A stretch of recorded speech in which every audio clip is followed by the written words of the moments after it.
Lula e as eleições. Um candidato preso ou inelegível desde já.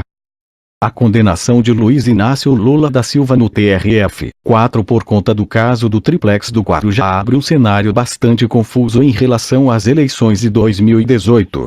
Os caminhos que o pleito poderá seguir, se o PT mantiver a candidatura de Lula, são muitos. Vão da simples impugnação e substituição do petista por um outro candidato do partido até uma possível nova eleição ao final de todo o processo, passando por uma campanha feita por um candidato preso ou por um segundo turno disputado por um terceiro candidato mais votado. Tudo depende de quando as decisões do Tribunal Superior Eleitoral, TSE, serão tomadas e, também, de como caminharão os recursos do ex-presidente nas instâncias superiores da esfera criminal, como o Supremo Tribunal Federal, STF, e Superior Tribunal de Justiça, STJ. A condenação confirmada nesta segunda pelo TRF-4 ainda cabe recurso, ou seja, ainda há prazos para esgotar a defesa do ex-presidente até o veredito final. Há, também, o julgamento do habeas corpus solicitado por Lula no Supremo, que irá ao plenário da Corte no próximo dia 4. Até lá, crescem as especulações sobre o destino pessoal e político do ex-presidente. O Partido dos Trabalhadores, PT, já declarou inúmeras vezes que não tem um plano B para Lula. O argumento oficial é que lançar um nome que não o dele seria fazer o jogo dos que trabalharam pelo processo de golpe, iniciado no impeachment de Dilma Rousseff e terminado com a retirada de Lula da competição. Mas mantê-lo como candidato, mesmo após a condenação em segunda instância, que o enquadra na lei da ficha limpa, é também uma estratégia política.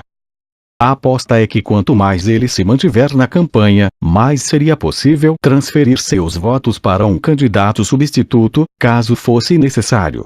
No último Datafolha, divulgado no final de janeiro, Lula aparece com até 37% das intenções de voto. Fernando Haddad, seu coordenador de campanha, tem 3%, segundo os jornais nacionais. Haddad, que não sairá candidato ao governo ou ao Senado por São Paulo, já pede benção aos caciques petistas para disputar a presidência.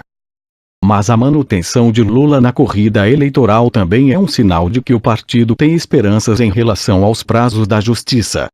Caso tudo corra de forma favorável ao ex-presidente, ainda é possível não só que ele faça campanha, ainda que preso, mas que também tome posse, explica o professor de Direito Eleitoral da FGV-SP e do Mackenzie, Diogo Reis. A pedido do El País, ele explica quais os possíveis cenários eleitorais para o petista a partir de agora. O que é a lei da ficha limpa? A Lei Complementar 135, de 4 de junho de 2010, conhecida popularmente como Lei da Ficha Limpa, alterou a Lei Complementar 64, de 18 de maio de 1990, aumentando as hipóteses de inelegibilidade eleitoral, os prazos desta inelegibilidade e permitindo que a regra fosse aplicada antes que se esgotassem todos os recursos judiciais a que um réu tem direito. Ela tornou possível que o TSE negue a candidatura de candidatos que tinham uma condenação em um órgão colegiado, como é o TRF-4. Como isso pode afetar Lula? A lei estabelece que não basta apenas a condenação no órgão colegiado para alguém seja proibido de ser candidato. É preciso que o TSE aceite que ele não pode ser candidato. Existem duas estruturas diferentes. Uma é a estrutura judicial criminal, que é por onde se desenvolve o processo do ex-presidente em relação ao caso do triplex. E a outra é a estrutura judicial eleitoral, por onde tramita o pedido de registro de candidatura, explica o professor Diogo Reis. No nosso sistema, só quem é competente para dizer quem é elegível é a Justiça Eleitoral, ressalta ele. Isso significa que o PT poderá, sim, apresentar o pedido de registro da candidatura do ex-presidente no TSE, mesmo que Lula esteja preso.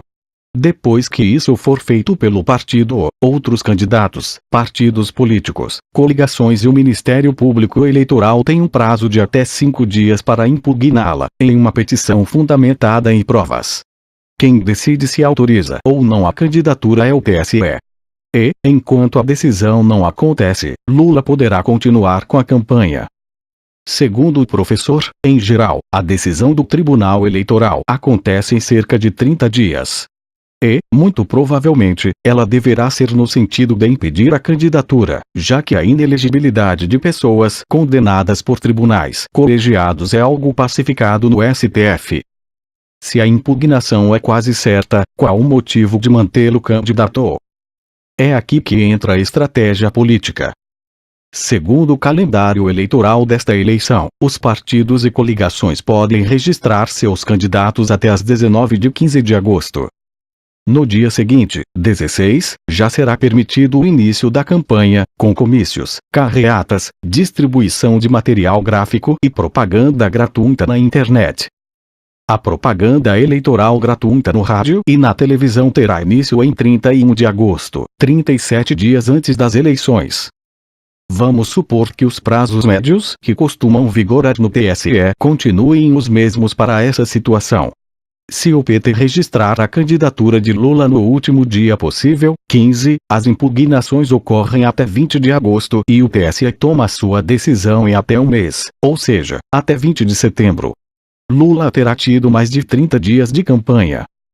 Isso viria a ser útil não só se, ao final, ele acabar candidato, mas também caso ele precise lançar mão de um substituto. Lula funcionaria como um excelente cabo eleitoral. Mas e se ele estiver preso, poderá fazer campanha? Sim, mesmo preso ele poderá fazer campanha, explica o professor de Direito Eleitoral. A Constituição só proíbe a campanha da pessoa condenada já em última instância, ressalta ele. Isso porque pessoas com sentenças transitadas em julgado perdem o direito político, ou seja, a capacidade de votar e de ser votado. A Constituição fala que o preso que tem recurso não deveria nem ser preso. Acontece que o Supremo um tempo atrás passou a interpretar a Constituição, dizendo que ela autoriza a prisão já a partir da segunda instância. Mas o Supremo não se manifestou sobre este outro artigo, que é o da suspensão política, explica ele. Nas eleições de 2016, um candidato a vereador de Ibatiba, no Espírito Santo, fez campanha enquanto estava detido por improbidade administrativa e crimes de corrupção. Beto da Saúde, PSD, foi, inclusive, o mais votado da cidade e ocupa o posto atualmente. E o que acontece se o TSE decidir que ele não pode ser candidato? Tudo depende de quando essa decisão acontecer, explica o professor. Existem alguns caminhos possíveis. 1. Se acontecer antes dos últimos 20 dias da campanha, até 17 de setembro, o PT teria um prazo de 10 dias, após a decisão do TSE, para registrar uma nova candidatura. 1. Se acontecer entre os últimos 20 dias da campanha e o primeiro turno, o PT não poderia indicar um candidato e ficaria sem um nome na campanha. 2. Se acontecer quando, se Lula estiver no segundo turno, o PT também não poderia substituí-lo e o terceiro candidato mais votado no primeiro turno disputaria o segundo turno. 3. Se acontecer depois do segundo turno e ele for eleito, a chapa inteira seria cassada e novas eleições, convocadas, mas sempre existe um porém. Antes de tudo isso acontecer, o ex-presidente Lula ainda pode lançar mão de um outro recurso, o chamado 26C, uma referência ao artigo de mesmo número e letra na lei da ficha limpa. Após a condenação no TRF-4, o ex-presidente pode apelar ao STF e ao STJ para rever a decisão que o condenou em segunda instância. Junto a esses recursos, a defesa pode apresentar um pedido de liminar, com base neste artigo, que bloquearia a ação do TSE em relação à candidatura de Lula até que o processo dele seja julgado nesta instância. O recurso do 26C permite que a defesa pergunte para o tribunal: tem alguma chance desse sujeito ser absolvido? Se o STF ou o STJ achar que sim, dará uma liminar que autoriza a continuidade do registro da candidatura. É como se o tribunal mandasse uma cartinha para o TSE dizendo que não tem certeza se ele vai ser condenado ou não, então ele pode tocar a candidatura dele, explica o professor Diogo Reis. Caso esse seja o entendimento do STF ou do STJ, o recurso sobre a condenação de Lula ganha prioridade neste tribunal. ele precisa ser votado antes de todos os outros processos, com exceção de mandados de segurança e habeas corpus, que são medidas judiciais urgentes. Isso trancaria a pauta do tribunal, explica o professor. Por isso, a decisão final sairia rapidamente. Provavelmente antes mesmo do final da campanha. Isso pode implicar em 2 cenários. 1. Lula ser definitivamente absolvido das acusações relacionadas ao triplex, ficar livre e poder concorrer às eleições normalmente. 2. Lula ser definitivamente condenado, ser preso e perder os direitos políticos.